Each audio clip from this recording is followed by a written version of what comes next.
मी एवढंच म्हणेल, एक अहिल्यानगरचा आमदार म्हणून तसंच निलेश भाऊंच्या प्रचारामध्ये एक सक्रिय असणारा आदरणीय पवार साहेबांचा कार्यकर्ता म्हणून जी गोष्ट घडली ती योग्य घडली नाही.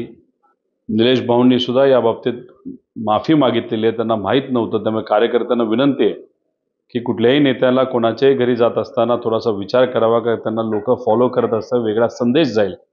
जसे निलेश भाऊंनी माफी मागितली तसं मी सुद्धा माफी मागतो की आमच्यातला एक खासदार न कळत एका चुकीच्या प्रवृत्तीच्या व्यक्तीच्या घरी गेला आणि कृपा करून याच्यावर आता कुणी पुढे राजकारण करू नये अशी विनंती.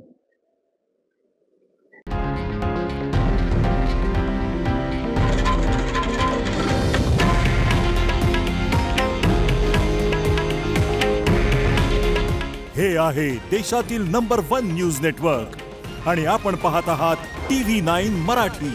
काळजी तुमची, हित महाराष्ट्राचं.